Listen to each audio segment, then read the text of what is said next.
Welcome to the Market Front Lines. I'm Lyndsay Malchuk here at the Precious Metals Summit in Beaver Creek, where some of the sharpest minds in the market are gathering, and time is a rare commodity for all of us. And that's why I'm especially glad to be sitting down with Ronald Stoeferle, a partner of Incrementum and co-author of the In Gold We Trust report. Now, this isn't just another publication, it's one of the most widely followed roadmaps for gold and the global macro landscape. Ronnie, it is so great to sit with you today. Great pleasure. Thank you very much. How's the show been? Good. I mean, it's the first day, but I'm already pretty exhausted because there's just so much going on. Absolutely. But I like it. Oh. I love it. Well, you're a great speaker. We got to see you speak here, and so, big shoes to fill, but let's see if we can do it. I want to actually start with Incrementum. Now, you actually made that a boutique asset manager. Now, that's proprietary driven. That's steep in Austrian economics and 100% partner backed. So partner owned. I mean, give us the fast and dirty review here. What is Incrementum really all about, and how does that position change your role within the typical asset manager? Well, we launched the company 12 years ago. We are 5 equity partners. We are all invested in our funds. We manage funds that we like. We've got plenty of skin in the game. Our clients are more like partners, I would say, friends. We enjoy spending time with them. If a client wants to talk to the fund manager, that's always possible. So, we don't want to be the biggest asset manager. We want to be the best asset manager in our space, which is, I would say, real assets, commodities, gold, silver, mining equities, but also the combination of Bitcoin and precious metals, as well as some value strategies in our wealth management. So I think it's pretty unique. We're in Liechtenstein, which is, many people here, I've got no clue where Liechtenstein is. It's in the center of Europe, 35,000 people. Yeah. It's a very, very small country.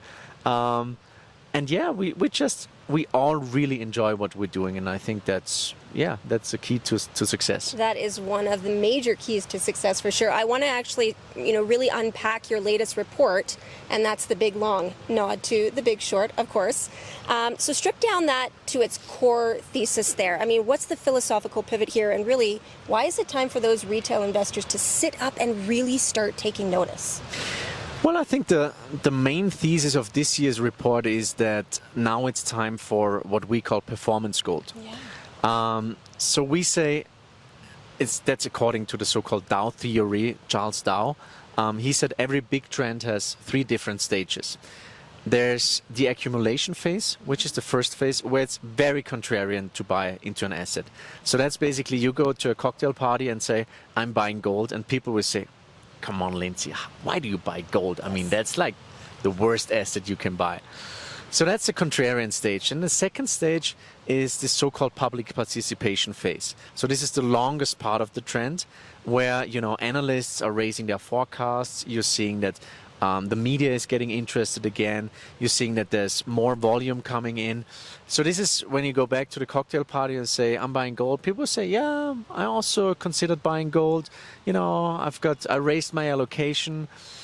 So everybody is, kind of likes it, is getting used to it. And then the third part is the so-called distribution phase. Mm-hmm. This is the mania phase, right, where if you go to the cocktail party and say, I'm buying gold, people will say, come on, Lyndsay, you gotta buy junior silver mining stocks. Yeah. So this is where, everybody wants to take the maximum leverage. So we said, okay, gold isn't a contrarian asset anymore. Yeah, we are somewhere in this public participation phase, second part of this bull market.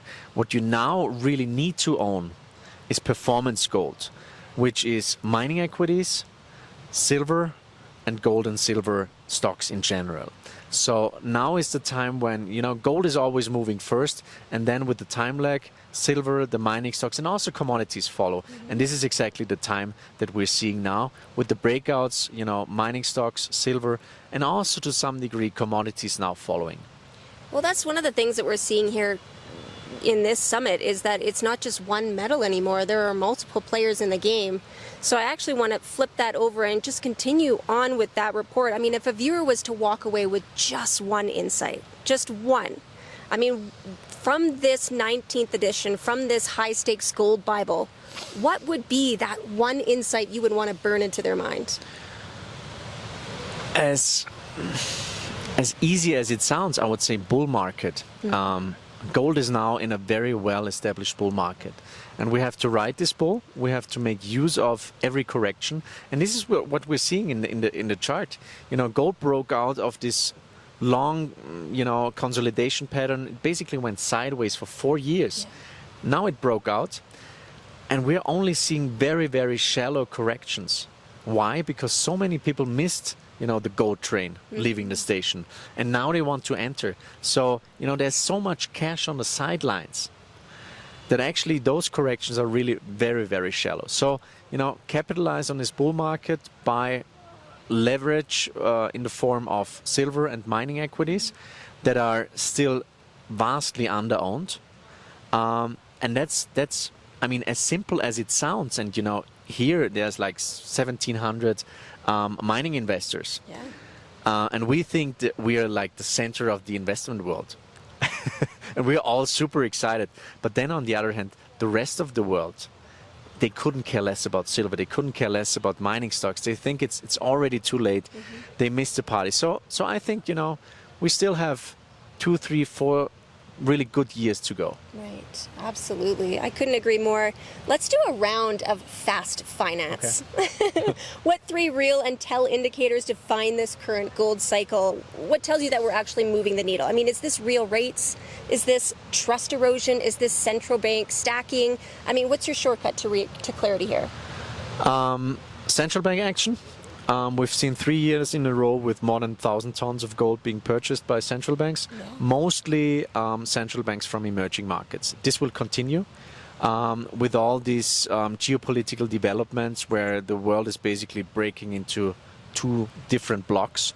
And we've seen the pictures from the Shanghai Cooperation Organization meeting with, Putin, Xi Jinping, and Modi. It seems that they're really good friends. And they don't want to use the US dollar as so they're basically this de-dollarization that we are writing about for many years now. This is now happening, and it's a process, and I think gold plays a major role in that process. The second thing is this bull market is still primarily driven by emerging markets demand. 60% of the physical demand is coming from emerging markets, China, India, but also Vietnam, Turkey, the Arabic area.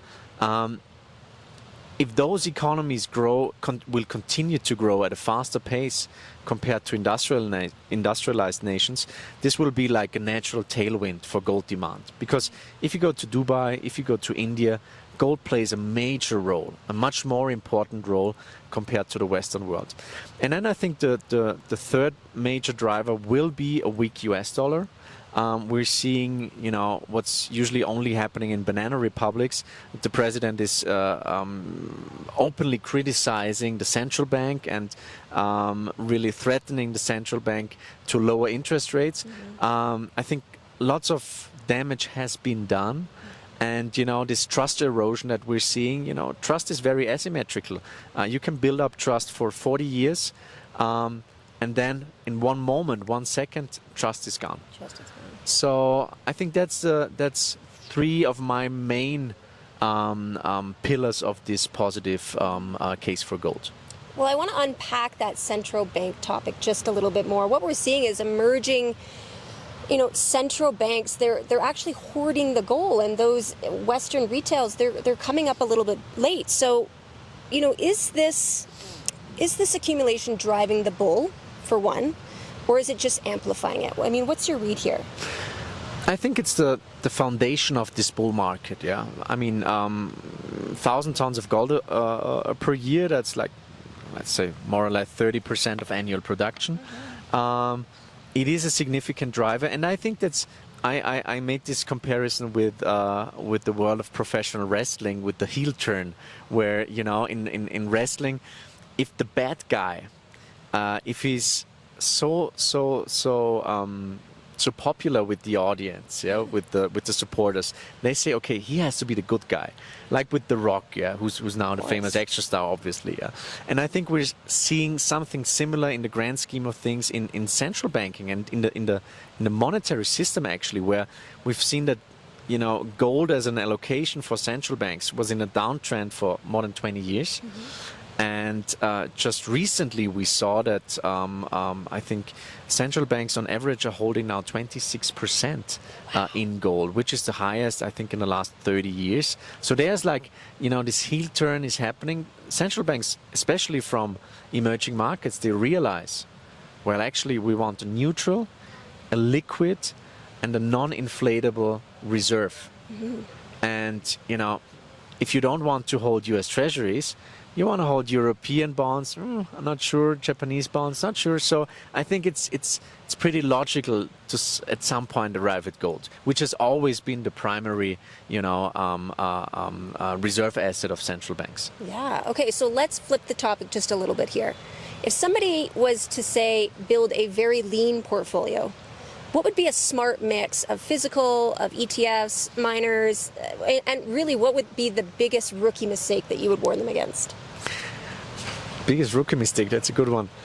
So talking about numbers, we put out a special publication, a quantitative analysis, where we said roughly 15% gold. Mm-hmm. Really, it improves the Sharpe ratio of your portfolio. So this is really, 15% is like around about what really makes a difference from a portfolio point of view for, let's say, a balanced portfolio, like a typical investment portfolio. Mm-hmm. I know many people advocating like 1 or 2%, but it doesn't make any difference for your total portfolio. If the rest is not doing well and gold is doing well, gold is not really change the performance of your portfolio. So roughly 15%, which is in the Western world, people ridicule me for that. But if you go to Dubai, if you go to Turkey, if you go to India and say 15% gold allocation, that's what we recommend. People will ridicule me because they say it's way too low. So there's a very, very different perception when it comes to gold in emerging markets compared to the Western world. Mm-hmm. And my take is 15% physical gold as a monetary insurance policy. Physical gold stored, in a safe jurisdiction, no counterparty risk. This is something that you don't have to time it. It's not an active decision. It just sits there as an insurance policy. And the best thing that can happen is you inherit it to your kid or grandchildren. And then there's performance gold, where we say roughly 10%. So this is, again, silver stocks, silver itself, and mining stocks in general. But this has to be actively timed. Mm-hmm. So mining stocks, and I'm doing that for 20 years now, I learned some lessons, and I think that mining stocks are one of the toughest asset classes. Yes. Everything can go wrong. You've got geopolitical risk, you've got the gold price risk, you've got management risk, you've got interest rate risk, you've got equity market risk, and therefore I would say you really have to actively time the mining space. But now is the right time. Now is the time to play offense, and our signal, the Incrementum Active Aurum signal, says now you got to play offense. You can take more risk, but don't mix it up with physical gold, because people often ask me, should I buy mining stocks or physical gold? And I say that's a wrong question. It's like if you compare, I don't know, the Canadian hockey team to the Austrian skiing national team. It doesn't make any sense, the comparison. It's completely different. So that would be my approach. And the second part was the biggest rookie mistakes. Yeah. I think it's what I'm seeing now is that there's so many experts on YouTube recommending stuff. And I think from we're registered and licensed by the financial market authorities, and I think sometimes it's not really fair, because there's so many people out there on YouTube and also on social media in general, mm-hmm. making outrageous forecasts, and people follow them, and most of them probably lose money with that. So I think be very, very cautious with people on the internet making wild forecasts, recommending you something that is illiquid. Take your time, invest time in your investments. So that's really crucial. And I think when it comes to buying a car, people compare prices and do the research, but when it comes to investments, they're often acting in a very emotional way. Yeah. So true. So kind of financial literacy. That's like what's important. That's true. And you know, so many investors, that's really what they're holding on to with their investment is emotion in all aspects, whether it's anger, whether it's happy, whether it's whatever. So, you know, to tell your story and to make sure that it's getting out there properly, to do the due diligence, you have to hit that emotion for Absolutely. sure. Absolutely. 100%. Absolutely. So you spoke a little bit about mining. Yeah. It's a very up and down situation. So if I was actually scanning mining equities, whether producers or juniors, I mean, what are the top 3 non-negotiables that would make you actually say, now we're talking? I think, first of all, if you're like a private investor, you really have to do due diligence if you want to invest in the mining space. Otherwise, if you don't have the time and the nerves, go for an ETF or a gold fund, where, you know, the risk is just spread over various positions. But I think, you know, 3 really important things that I see. First of all, the track record of management teams. Yeah. If they've done it like twice or 3 times, chances are pretty good that they will do it another time. Skin in the game, that's always one of my first questions to the management team. So how much of your personal money is invested in the stock? Because we're all invested in our investment funds because we like our approach. We think we can make money on that. Yeah. So that's a very important one. And then I think what's extremely important these days is just the fact that you know, mining projects nowadays have become very, very complex. So if you're in the development stage, which can take very, very long and be very, very costly, you just have to be aware of that. So you have to know where you are on this so-called Lassonde curve. Yeah, is it a junior where you're expecting a big discovery? Are you a development stage where, you know, first gold pour will be in like 10 years? Yeah. Or is it a producer? So I think those are important things. And I think, again, it's the most complex and the most interesting, probably the most rewarding asset class you can think of, because it's macro. You have to understand the big picture, but it's also micro. You have to understand the geology. You have to understand the mine itself. So it's really exciting. But if you don't have the time to really do all this due diligence, then I'd say buy a mining fund or buy an ETF. Well, you know, I actually really want to talk about silver's seriousness. Now, you mentioned that in your talk today at Beaver Creek. I mean, is silver just a high-grade, you know, beta gold, or does it chart its own playbook? I mean, tell us what really makes it stand apart here. I think it's silver, and we crunched the numbers, and I showed a couple of charts at my presentation. Basically, silver really awakens in the second part of this gold bull market. Yeah? And this is exactly where we are now. And the gold-silver ratio is still at 87. So with 1 ounce of gold, you can buy like 87 ounces of silver, which is extremely, you know, it's extremely undervalued versus gold. But then also on an absolute basis, silver is the only commodity that hasn't taken out the inflation-adjusted all-time highs. So I think it's a real value buy, and I'm showing a couple of scenarios where, you know, if gold goes to 4,800, and if the gold-silver ratio goes just to its long-term mean, then you can quickly go to 60, 70, 80 US dollars. And I cannot rule out triple digits, because we know that for silver, the huge demand driver was solar demand, photovoltaics. It was like growth of 160% over the last couple of years. But I think what we really need for this perfect storm is investment demand.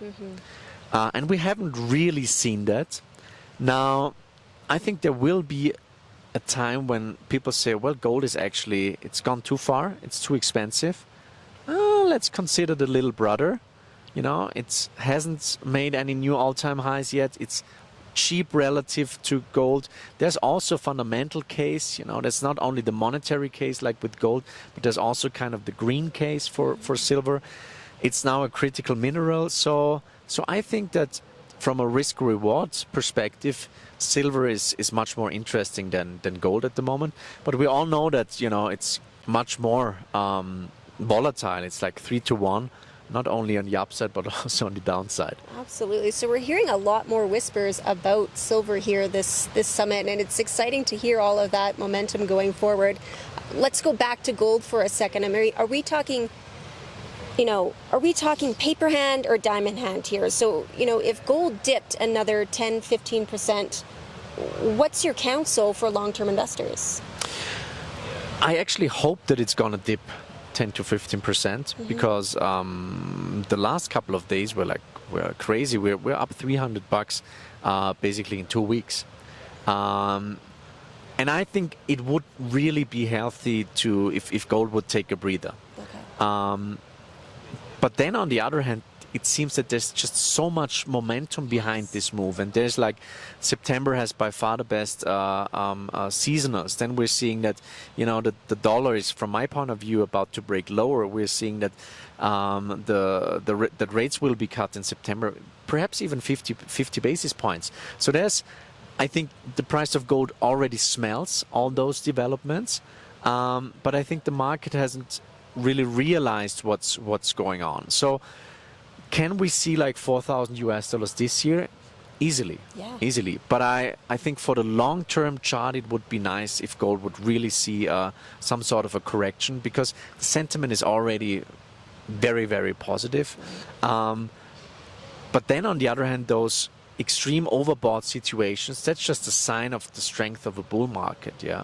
So long story short, we are in a bull market. Buy the dip, buy leverage on a rising gold price, which is silver and gold, gold mining stocks, obviously. But be careful, and that was like my final message. Don't get greedy. There will be a point in time when it will be time to say goodbye, to take profits, to, you know, just reduce your risk. But I think we're not there yet. But we have to be. I think the next 2, 3, 4 years will be really exciting. Yeah. We will ride this bull, yeah, we will capitalize on it, but it's going to be a wild ride. Well, I cannot wait. I mean, it's been a wild ride already, Yes. so let's keep that going for sure. I want to wrap this all up and bring it right back here to Beaver Creek. I mean, you have been in the trenches, you've heard the whispers, you've heard the riffs. What are some things that you really think that mainstream investors need to catch on to in the next 6 to 12 months? You mean particularly in the mining space? Yeah, sure. Let's do mining. I would say I'm expecting a huge wave of M&A. Okay. So this morning we saw, not in the gold and silver space, but in the base metal space, Teck and Anglo with the merger. We've seen, I think, most of the deals that were announced over the last couple of weeks really did make sense, and the market appreciated them. But I think we'll see crazy M&A deals over the next couple of months, because we all know that the majors during the bear market, they just completely forgot that they actually have to do some exploration as well. So they will be picking up projects probably at ridiculous prices. Yes. So I would never buy a stock just because of the M&A fantasy, but I think this will also attract many generalists. They will say, okay, it seems there's something happening with all those deals in the mining space. Let's have a closer look. So I think that's going to be one of the big topics to follow over the next couple of months. Well, Ronnie, this has been such a great conversation. Let's do this at least quarterly, if not more. I really, really enjoy sitting with you. Thank you again. Thank you very much. I enjoyed it. Thanks. That's all for this conversation for investors. The In Gold We Trust report cuts deeper than headlines. It shows where the cracks and the opportunities really are. I'm Lyndsay Malchuk with Abaton right here from Beaver Creek, sitting with Ronnie from Incrementum. Keep your eyes on the flows. That's actually where the story breaks next. And remember, these are the opinions of our own with possible vested interest in some, if not all, of any mentioned companies. This is not to be used as financial advice, so know your own risk. And always be sure to speak with your financial advisor. For further information, head to our website at abaton.com. We'll see you next time.